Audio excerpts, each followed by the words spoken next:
Hey Frank, do you think that whether it's Trez or Kuz or THC, kind of just getting these consistent minutes, getting more shots, do you think that kind of cohesion and consistency has helped over the last couple of weeks? Have you set it to somewhat of a pattern here? Yeah, I definitely think so. I think it was right before the Utah game. We decided to keep those guys, starting Keith and bringing Kuz off the bench, and then with Mark going down, deciding to keep Trez coming off the bench has really solidified that unit. The last two games, actually the last 3 games, huge positives with our bench unit, and Kuz and Trez are both largely responsible for that with the way they've been playing and settling into a rhythm. And then Frank, these fourth quarters, just with LeBron in that screen roll with Trez, seemed like both these last 2 nights that made a big difference. I know it's a simple action, but what are you seeing from LeBron, especially in orchestrating those things? Well, he's obviously the best reader of pick and roll action in the game, and Trez is a dynamic roller. We tweaked the spacing, gave a little bit of a different look tonight with that action that we were running, and Minnesota had a hard time figuring it out. So we have a mindset with our system that if we run a play, it works, we keep running it. And Braun was just put on a masterpiece and, finding 3 or 4, maybe even 5 different options, out of that action. Dan? Hey, Frank. In terms of just LeBron's kind of ability to these triple doubles these last 2 games haven't looked forced at all. It's just kind of his ability to touch all facets of the game. What stood out to you in these last 2 performances, and kind of how has it helped other guys kind of get going? Well, I think, I honestly don't think he's been playing that differently than what he's been doing, leading into the break. I just think that our shooters have come alive. I think we had a little bit of a wall going into the break, and our shooters, everything was short. Our guys got their legs under them a little bit, and the last 3 games they really shot the ball well. So Bron's assist totals are up. But Bron particularly plays the same way each night, and when guys are making shots, he's going to get triple doubles. And I just thought he played 3 really strong games. Kyle? Frank, I know you got a lot of games coming up, and you got to focus on those. But is there any part of your mind kind of spinning ahead when you do have a more complete roster and thinking, like, how can I keep this efficiency from the bench and the reserves when maybe they're playing less minutes? I'm not really thinking about that right now. But, like I said, I think these guys getting those minutes now and finding the rhythm in the role and the minutes that they're getting, I think they're going to be able to catch that rhythm when we're whole. That's my belief. Trez's role is not going to change because when Mark comes back, he'll be in DJ's spot. Kuz being in a consistent minutes rotation where he's at right now is, I think, finding a rhythm. Talon's played well.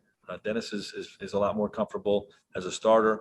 So I think it's just part of our process. You figure out your players' strengths and weaknesses, what combinations you like and don't like, and then you settle in. So hopefully, when we're whole, those guys will still be in this type of rhythm.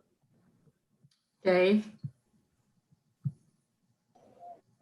Frank, Kuz said last night, we have to play this way with the current personnel out. How much of the way you've played through this back-to-back is intentional and maybe could have been born from that film session you had after the Pacers game where you kind of put this stuff together this way? And how much is it just the rhythm you spoke about that the team's displaying right now?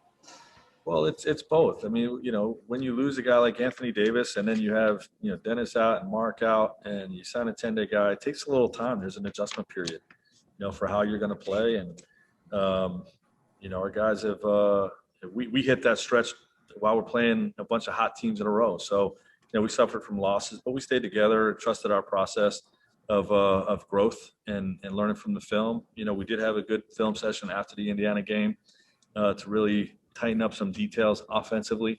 And, we've had 2 explosive nights, in particular with we were shooting the basketball and the way we're passing the basketball. 36 assists last night was a season high, and then we went up to tonight with 37.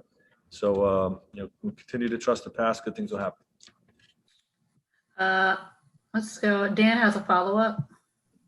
Frank, we saw before the game Alex getting in some work on the court. Obviously, he was on the bench tonight. Do you have any update on his status moving forwards there in terms of the protocol? No, still on track. Part of, I'm not sure the exact details, but each day you have to increase your activity level and then monitor symptoms is sort of how the return to play protocol works with concussions. So, his on the court work was just part of that return to play protocol. So on track for Thursday. Still on track as of right now. Yeah, he still has to pass certain tests, to be cleared. Okay, last two. Amanda? Congrats on the win. I kind of want to know, how is Anthony Davis's development kind of as a coach, coaching the players during games like this? Well, he told us flat out on the plane to Golden State that he can never be a coach. He has a newfound respect for our profession. But he's been taking the iPad and trying to go over to the guys and put them in different spots and try to teach them and whatnot. And he's found it quite challenging. So hopefully when he returns, he'll have a newfound respect for what we do. Okay, and last question, Claudia. Frank, Horton Tucker made a big impact when he entered the game. How important is he becoming? Oh, he's vital. His growth is really, you've seen it, starting last year, but, even from the beginning of this year, up until this point. I think last night in particular, having 10 assists with the decisions he was making once he gets to the paint, it was very important to have another dynamic basket attacker, ball handler, to go along with Caruso and Dennis Schroeder out there, to support LeBron. So, he's a very important player for us.